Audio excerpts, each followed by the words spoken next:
Assalamualaikum warahmatullahi wabarakatuh.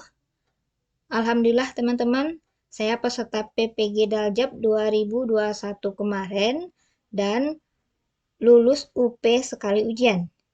Ini bukan bermaksud untuk pamer ya teman-teman, tapi saya hanya ingin membantu teman-teman dalam mempersiapkan diri menghadapi ujian pretest nanti. Kira-kira apa saja soal yang keluar bagian pedagogik untuk pretest tahun 2022 ini. Jadi soal pedagogi ini untuk semua mapel sama ya teman-teman, karena dari pedagogi artinya adalah cara mengajar guru atau teknik dari seorang guru dalam mengajar. Apa saja tekniknya?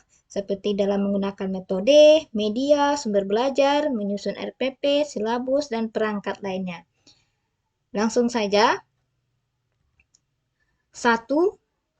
Mengembangkan manusia Indonesia dan mencerdaskan kehidupan bangsa, manusia yang mempunyai takwa dan iman kepada Tuhan Yang Maha Esa dan mempunyai budi pekerti yang luhur, mandiri, kepribadian yang mantap, kesehatan rohani dan jasmani, keterampilan dan pengetahuan, dan terakhir mempunyai rasa tanggung jawab untuk berbangsa dan bermasyarakat merupakan A. Teknik pendidikan nasional.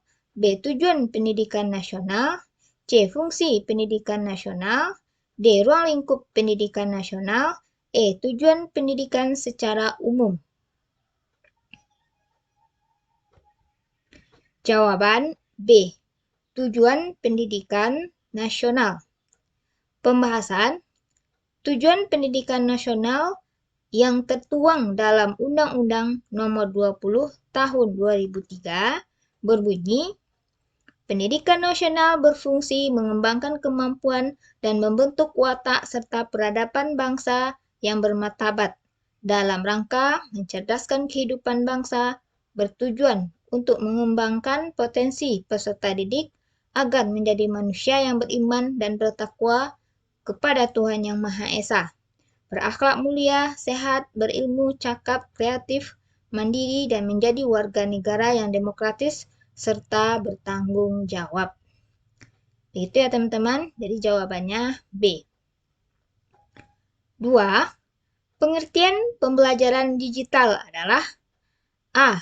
Sebuah proses pembelajaran yang dilakukan melalui network atau jaringan komputer, biasanya lewat internet.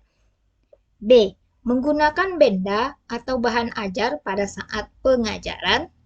C. Sistem pengajaran dengan menggunakan ceramah lisan. D. Mengajar dengan siswa diharuskan membuat resume tentang materi yang sudah disampaikan guru dengan menuliskannya pada kertas dan menggunakan bahasa sendiri.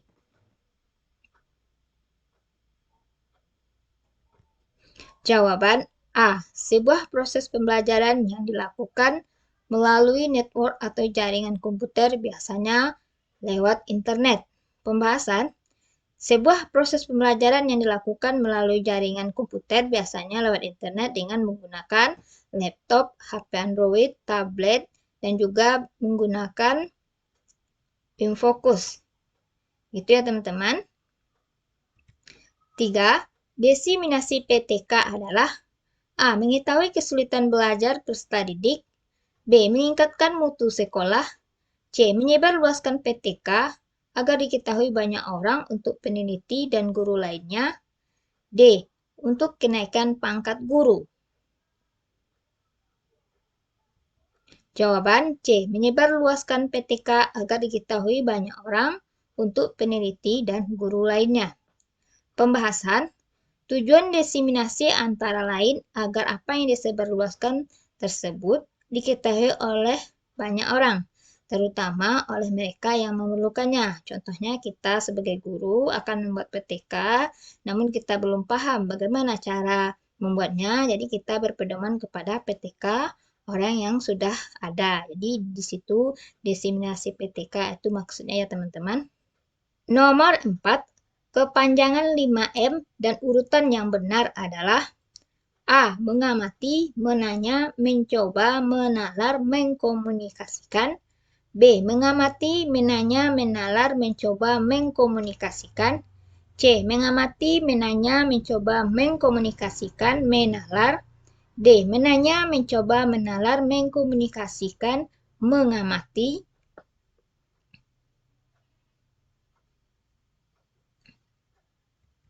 Jawaban A. Mengamati, menanya, mencoba, menalar, mengkomunikasikan. Jadi 5M ini adalah saintifik ya teman-teman. Jadi dari urutan dari saintifik ini biasanya selalu keluar di dalam pretest maupun UPPPG. Jadi supaya teman-teman tidak ragu atau lupa dengan urutan ini, kita coba bahas mengamati. Dengan mengamati ini, contohnya guru menayangkan sebuah video pembelajaran atau gambar sebuah pembelajaran, siswa mengamati video tersebut atau gambar tersebut. Setelah mengamati, guru atau siswa mencoba bertanya. Misalnya guru bertanya kepada siswa apa yang dilihat. Atau siswa bertanya apa yang mereka lihat. Kemudian setelah mereka menanya, saling bertanya, mereka akan mencobakan apa yang dilihat tadi. Contohnya misalkan senam irama ya teman-teman. Nah, dicobakan senam irama. Kemudian menalar. Nah, setelah dicoba, peserta didik mencoba menalar dari apa yang mereka lakukan, kemudian mereka mencari gerakan yang benar atau yang salah. Nah, ini benar atau ini salah. Di sana mereka akan menalar, mencari sumber yang benar. Kemudian mengkomunikasikan. Setelah mereka menalar, kemudian mereka komunikasikan. Setelah dapat yang benarnya dari sumber yang benar, kemudian dikomunikasikan atau dipresentasikan ke depan, di depan teman-temannya, bahwasanya dari gerakan senam irama ini yang benarnya, ini manfaatnya, dan ini efek sampingnya kalau salah. Itu ya teman-teman. Jadi ini diharap hafal karena ini sering keluar. 5. Manfaat mempelajari perkembangan peserta didik adalah A. Dengan guru memahami konsep perkembangan peserta didik, guru akan mengetahui latar belakang peserta didik. B. Dengan guru memahami konsep perkembangan peserta didik, guru akan mengetahui bakat dan minat. C. Dengan guru memahami konsep perkembangan peserta didik, guru akan mengetahui pengetahuan awal peserta didik.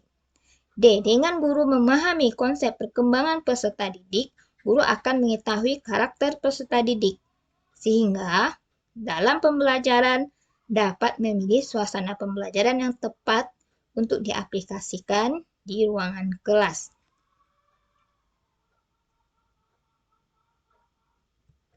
Jawaban D. Dengan guru memahami konsep perkembangan peserta didik, guru akan mengetahui karakter peserta didik, sehingga dalam pembelajaran dapat memilih suasana pembelajaran yang tepat untuk diaplikasikan di ruangan kelas. Nah, manfaat ini sangat menentukan keberhasilan dari pembelajaran teman-teman. Guru harus mengetahui bagaimana perkembangan peserta didik tersebut. Jika guru mampu, maka pembelajaran 99% akan berhasil. Jadi manfaatnya sangat besar sekali ya teman-teman. 6. Pendidikan yang menangani anak berkebutuhan khusus adalah A. Pendidikan eksklusif, B. Pendidikan mandiri, C. Pendidikan formal, D. Pendidikan inklusif. Jawaban D. Pendidikan inklusif. Pembahasan, pendidikan inklusif adalah pendidikan yang memberikan kesempatan kepada peserta didik yang memiliki kelainan dan memiliki potensi kecerdasan atau bakat istimewa untuk mengikuti pendidikan atau pembelajaran dalam satu lingkungan pembelajaran secara bersama dengan peserta didik pada umumnya. Nah, contohnya ada peserta didik yang mempunyai kebutuhan khusus, biasanya itu di SLB ya teman-teman.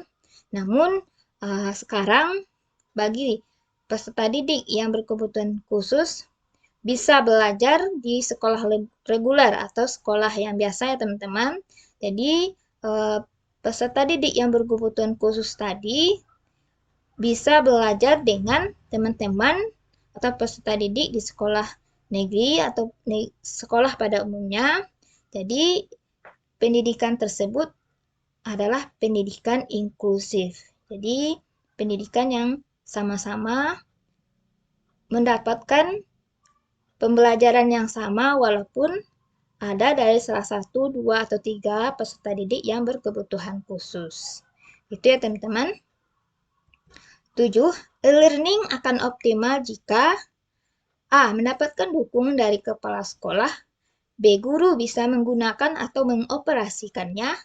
C. Tersedianya sarana dan prasarana yang memadai. D. Peserta didik mampu memiliki HP atau laptop. Jawaban B. Guru bisa menggunakan atau mengoperasikannya. Pembahasan. E-learning merupakan metode pembelajaran yang dapat dilakukan secara online, yakni berupa video call atau menyediakan materi pembelajaran dalam bentuk digital. Dengan begitu, aktivitas belajar mengajar dapat dilakukan dari jarak jauh. Dan untuk jawaban yang paling benar, guru bisa menggunakan atau mengoperasikannya. Contoh dalam menggunakan Google Meet. Jikalau guru tidak bisa menggunakan Google Meet, otomatis materi yang disampaikan tidak bisa tersampaikan kepada peserta didik karena guru tidak bisa mengoperasikan bagaimana cara membuka Google Meet atau cara mengoperasikannya. Nah, seperti itu kira-kira teman-teman. Atau mungkin juga dengan Zoom. Atau bisa juga melalui Google Drive. Atau guru tidak bisa menggunakan, otomatis e-learning tidak bisa berjalan. 8. Pengayaan pada pembelajaran kecuali adalah A. Memberikan materi lebih lanjut disesuaikan dengan waktu dan kebutuhan khusus. B. Peserta didik belajar mengenai sesuatu yang diminati, menjadi tutor bagi teman yang membutuhkan. C. Membaca di perpustakaan terkait dengan KD yang dipelajari pada jam pelajaran sekolah atau di luar jam pelajaran sekolah. D. Memberikan soal-soal yang lebih banyak dibanding dengan peserta didik lainnya. Jawaban D. Memberikan soal-soal yang lebih banyak dibanding dengan peserta didik lainnya. Karena yang diminta kecuali ya teman-teman. Kita coba pengertian dari pengayaan adalah pengayaan diberikan kepada peserta didik yang memiliki penguasaan lebih cepat dibandingkan dengan peserta didik lainnya. Atau peserta didik yang mencapai ketuntasan belajar ketika sebagian peserta didik yang lain belum. Peserta didik yang berprestasi baik perlu mendapatkan pengayaan agar dapat mengembangkan potensi secara optimal. Salah satu kegiatan pengayaan yaitu memberikan materi tambahan atau tugas tambahan secara kelompok maupun individu yang bertujuan untuk memperkaya kompetensi yang telah dicapainya. 9. Tes yang dilakukan di akhir semester disebut dengan A. Formatif, B. Sumatif, C. PTS, D. US. Jawaban B. Sumatif. Pembahasan. Tes formatif adalah tes yang dilakukan setiap akhir suatu topik atau pokok bahasan. Contohnya bab 1, bab 2. Nah, setiap bab itu kita buat tes. Nah, itu dinamakan suatu tes formatif. Untuk tes sumatif, tes hasil belajar yang dilaksanakan setelah sekumpulan materi atau bab 1, bab 2, bab 3 dikumpulkan. Kemudian diadakan tes mengenai kumpulan dari beberapa bab tadi.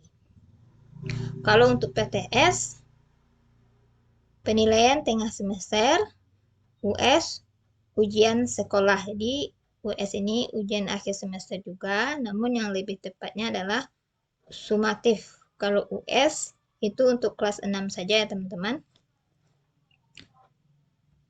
10.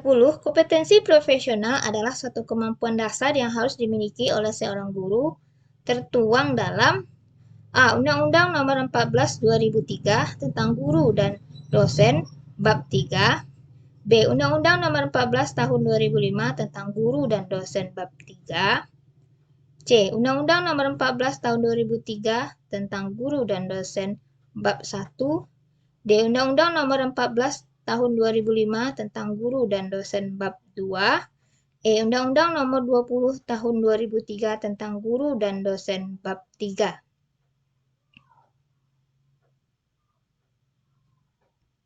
Jawaban B. Undang-Undang Nomor 14 Tahun 2005 tentang guru dan dosen bab 3. Pembahasan kompetensi guru sebagaimana yang dimaksud dalam pasal 8 Undang-Undang Republik Indonesia Nomor 14 Tahun 2005 meliputi kompetensi pedagogik, kompetensi kepribadian, kompetensi profesional, dan kompetensi sosial yang diperoleh dari lembaga penyelenggara tenaga kependidikan. Demikian teman-teman untuk part 1 bagian pedagogi ini. Mohon masukannya, mungkin saya ada yang keliru dalam kunci jawaban. Mohon dikoreksi ya teman-teman. Silahkan ditulis di kolom komentar. Saya menerima kekurangan dari video ini. Tujuannya supaya teman-teman di saat ujian bisa menjawab dengan benar. Dan semoga teman-teman lulus untuk pretest dengan hasil yang memuaskan. Tetap semangat teman-teman. Assalamualaikum warahmatullahi wabarakatuh.